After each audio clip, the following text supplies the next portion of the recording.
సరే, lorry number తెలుసా? తెలీదు. ఆ లారీ మీద ఏదైనా రాసుందా? అదంతా చూసే టైం లేదు. నిజంగానే ఆ లారీ గుద్దడానికి వచ్చిందా? లేక నా దగ్గర సింపతి కొట్టాలని చూస్తున్నావా? ఏంట్రా బోండా నువ్వు మాట్లాడేది? నన్ను బోండావన్నమంటే బాగా పగిలిపోద్ది. ఏం జరుగుంటుందో నేను చెప్పనా? నువ్వే ఎక్కడో బండిని గుద్దేసి నా దగ్గరకు వచ్చి ఎవరో నన్ను గుద్దడానికి వచ్చారని చెప్తున్నావు. అలా చెప్తే నిన్ను అనుమానించే ఈ కరణ్ అయ్యో నా ఫ్రెండ్కి ప్రమాదమని కోపడ్డానికి వస్తాడని అనుకున్నావు. నువ్వు ఈ ఊరికి ఎందుకు వచ్చావో, నీ ప్లాన్ ఏంటో అంతా నాకు తెలుసు. ఎంతో కాలం ఉండలేవు తమ్ముడు, ఇరుక్కుపోతా. బయటికి పోరా.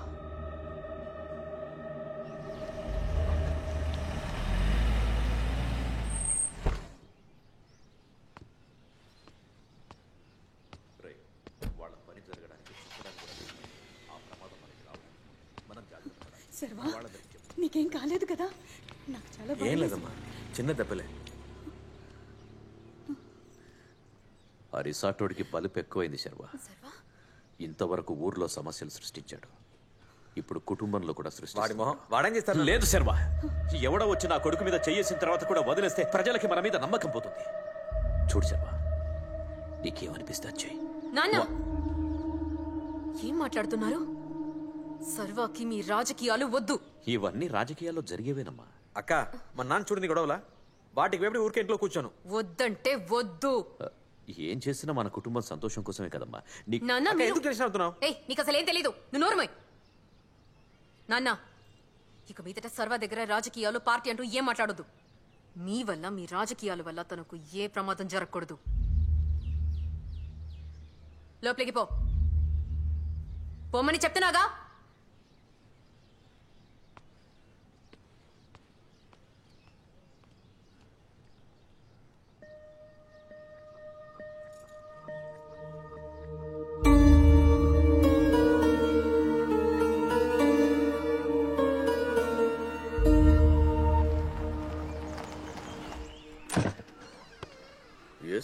నమస్కారం, నా పేరు మన్మోహన్. మీతో కొంచెం మాట్లాడాలి.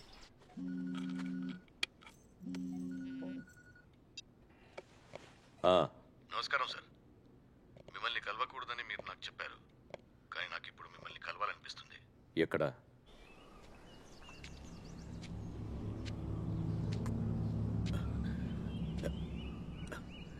ఎలా వచ్చారు? కార్ కనిపించడం లేదు. షార్ట్ కట్ లో. Yes, I know. మీ దారి ఎప్పుడు దొడ్డిదారి కదా సార్. తీసుకుంటారా? ఏం కావాలి? Thank you sir. స్ట్రైట్ గా మ్యాటర్కి వచ్చారు. పారిపోయిన తమ్ముడిని తలుచుకుంటూ పెళ్లి చేసుకోకుండా ఉన్న మీ అమ్మాయికి పెళ్లి చేయడం కోసం తమ్ముడిగా నటించడానికి ఒక అబ్బాయి కావాలని అడిగారు. నేను పంపించాను. పెళ్లి జరిగిన తర్వాత ఇంట్లో ఉన్న డబ్బు తీసుకుని మళ్లీ అబ్బాయి పారిపోయాడని కథ ముగించేద్దామని చెప్పారు. నేను కూడా నమ్మాను. 2 రోజుల క్రితం మీ అపోజిషన్ పార్టీ లీడర్ మన్మోహన్ ని కలిశాను. భయపడకండి, నేనేమీ చెప్పలేదు. అతనే నాకు చాలా విషయాలు అర్థమయ్యేలా చెప్పాడు. అప్పుడు నాకు అర్థమైంది, ఇది కూతురు పెళ్లి కోసం మాత్రమే కాదని. 15 సంవత్సరాల క్రితం కొడుకుని పోగొట్టుకున్న ఒక తండ్రి అనే జాలితో జనాలు మీకు ఓట్లేసి గెలిపించారు. అదే సింపతిని యూజ్ చేసి హ్యాట్రిక్ ఎమ్మెల్యే కూడా అయిపోయారు. కానీ ఇప్పుడు కన్న కొడుకునే కాపాడుకోలేని ఇతను మనల్ని ఎలా కాపాడగలడని ప్రజలకు మీ మీద అనుమానం వచ్చేసింది. ఈ అపనమ్మకం మీ ఇమేజ్ ని స్పాయిల్ చేసి ఎలక్షన్ లో గెలవకుండా చేసేస్తుందని మీకు భయం పట్టుకుంది. అప్పుడే ఒక మాస్టర్ ప్లాన్ వేశారు.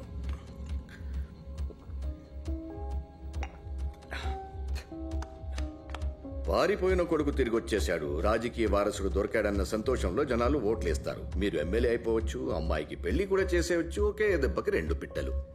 నేను మీకు ఎంత హెల్ప్ చేశాను కదా. ఎంత కావాలి? నేను మాటికి మీ ముందు చేయి చాచడం it's not comfortable for me. 1 time settlement 2 crores.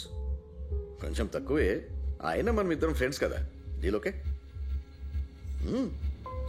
Yes.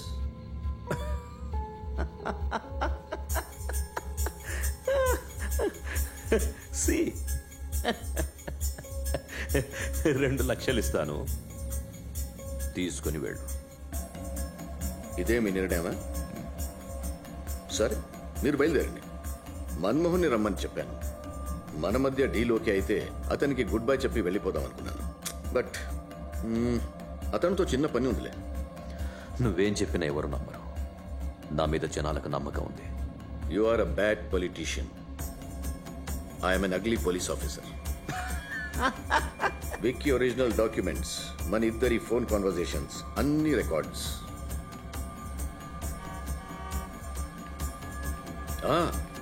Manmohan వచ్చేశాడు, మీరు బయలుదేరండి. నీలాంటి రాజకీయ నాయకుడి ముందు వట్టి చేతులతో ఉండడానికి నేనేమైనా మూర్ఖుడినా?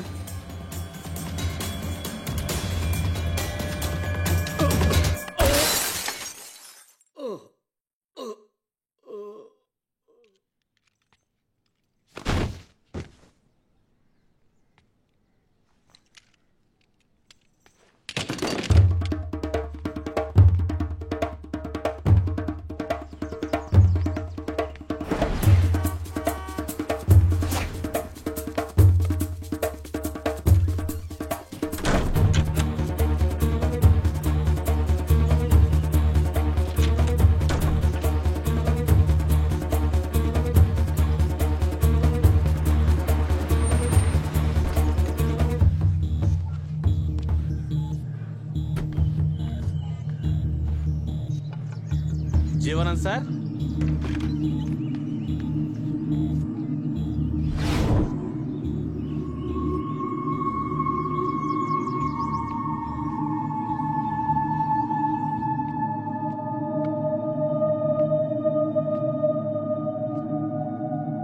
జీవనం సార్.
ఇటువైపు కారు ఏమైనా వెళ్ళిందా? సార్ ఏ కారు వెళ్ళలేదు సార్, ఇది రిజర్వ్ ఫారెస్ట్ ఏరియా, ఇటువైపు ఎవరిని వెళ్ళనివ్వం.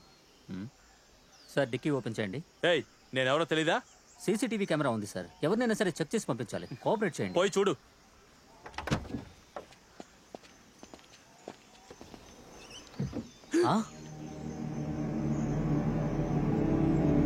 సార్ ఏంటి సార్ ఇది? ఏంటే నీ ప్రాబ్లం? ఏయ్ సార్, ఏంటయ్యా ఇది? సార్ నాకేం తెలియదు సార్. ఎవరితను? నిజంగా ఇతను ఎవరో నాకు తెలియదు సార్. నా బండిలోకి బాడీ ఎలా వచ్చిందో తెలియదు సార్. నేను చెప్పేది నమ్మండి సార్. స్టేషన్ కాల్ చేయవా? ఏం చెప్తున్నావు నువ్వు? నమ్మలేకపోతున్నాను. ఇవాళ ఉదయం కూడా నాకు ఫోన్ చేశారు. నేను గోవాకి రిటర్న్ వెళ్తున్నాను, మీరందరూ ఒకసారి ఫ్యామిలీతో రండి అని. ఆయన్ని మీరు చివరిసారిగా ఎప్పుడు చూసారు? ఇప్పుడే పార్వతి బర్త్డే రోజున. మన్మోహన్కి ఆయనకి ఏంటి సంబంధం? ఆయన్ని తనందుకు చంపాలి? అదే అర్థం కావట్లేదు. హత్య ఇంకెవరైనా చేసి ఉండొచ్చు కదా. లేదు, మన్మోహన్ ఒక టైప్ మనిషే, కానీ హత్య చేసేదాకా వెళ్తాడని నేను అనుకోవట్లేదు. అన్నట్టు నువ్వు ఆయన చివరిసారిగా ఎప్పుడు చూసావు? మా నాన్న చెప్పారు కదా, అక్క బర్త్డే రోజున. అంటే ఆయన ఊరికి వచ్చిన తర్వాత నిన్ను కాంటాక్ట్ చేయలేదా? పిలిచారు. గోవా కేసు విషయంలో 2 రోజుల ముందు పిలిచారు. మరి ఇవాళ ఆయన ఇక్కడికి వచ్చినప్పుడు ఎక్కడున్నారు, ఏం చేశారని నీకు అసలు ఏమీ తెలియదు. అసలు తెలీదు. కాదర్ చెప్పు. సార్, మన్మోహన్ జీవనంద తెలుసని ఒప్పుకున్నాడు. ఇవాళ ఉదయం అతనున్న చోటుకెళ్ళి చూశాను. ఎక్కడ? ప్రిస్టన్ వ్యాలీయా? మెట్టుపాళయం ఇన్స్పెక్టర్ నీ విషయంలో చాలా ఆత్రంగా ఉన్నాడు. నీ జాతకం మొత్తం ఇందులో ఉంది. ఇది తన చేతికిస్తే నమిలేస్తాడు. నేను అక్కడికి వస్తున్నా. అంకుల్, జీవానంద్ ఎక్కడ స్టే చేశాడో తెలిసింది, నేను అక్కడికి వెళ్ళొస్తాను. సరే, ఓకే. పాపం మంచి మనిషే, కానీ ఏ టైంలో ఎవరికి ఏం జరుగుతుందనేది ఎవరని చెప్పలేం కదా.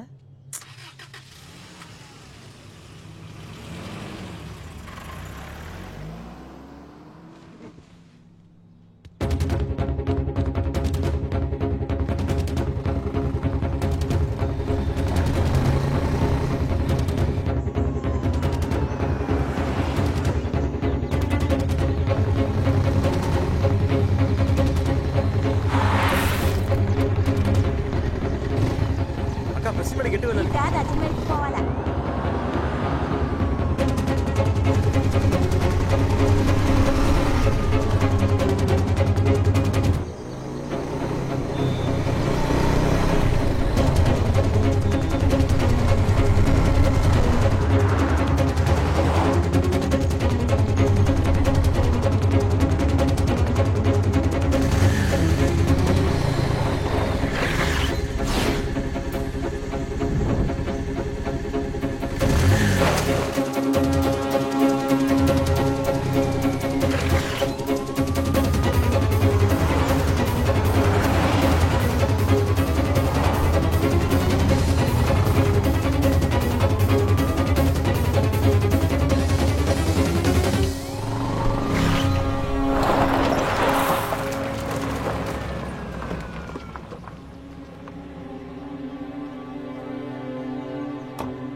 హాయ్ రా మావా.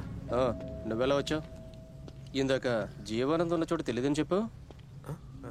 నువ్వే కదా ఫోన్లో మాట్లాడుతూ ప్రిస్టీన్ వ్యాలీ అన్నావు. అవును, ఇక్కడ నీకేం పని? జీవానందం గారు చాలా ఏళ్ళుగా తెలుసు, నాకెంతో హెల్ప్ చేశారు. మీ అందరినీ కలిపింది కూడా ఆయనే కదా. మీకంటే ఆయన గురించి నాకే బాగా తెలుసు. నేనుంటే హెల్ప్ అవుతానని వచ్చాను. అది మాత్రమేనా, లేదా ఇక్కడ నీకు సంబంధించింది ఏమైనా ఉందా? రే, ఈ హత్య నాకంట కడదాం అనుకుంటున్నావా? ఈ రోజంతా నేను ఇంట్లోనే ఉన్నా, కావాలంటే అమ్మని అడుగు. ఇవాళే జీవనం చనిపడే నీకెలా తెలుసురా? ఏంట్రా పోలీస్ ఆఫీసర్ అయి ఉండి నువ్వు ఇలా? మా నాన్న చెప్పారు కదా ఉదయం జీవానంద్ ఫోన్ చేశారని. నేను రావడం నీకు ఇష్టం లేదనుకుంటా, వెళ్తానులే.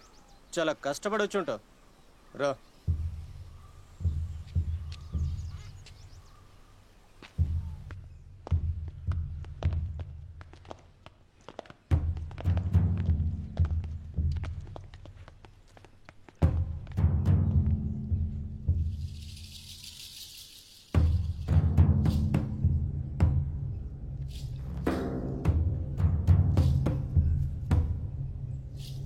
మొత్తం అంతా చెక్ చేయండి, ఏది మిస్ కాకూడదు. అది పోలీసుల పని, వాళ్ళు చూసుకుంటారు.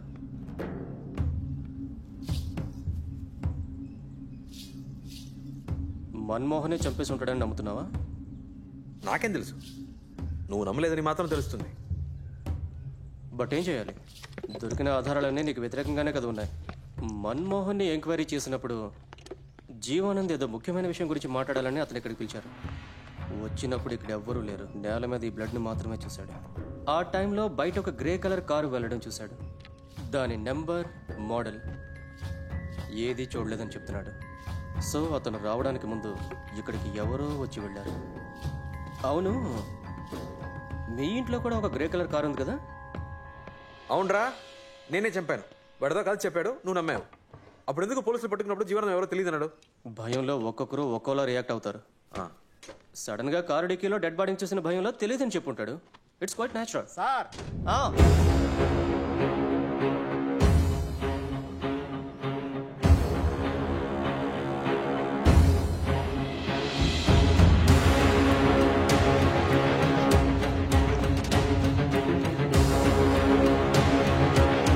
ఏంటి సార్ క్యాష్.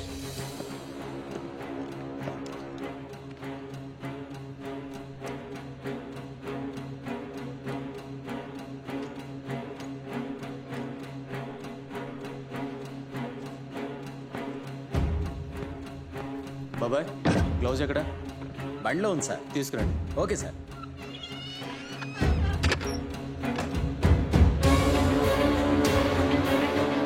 ఈ జాతకం మొత్తం ఇందులో ఉంది.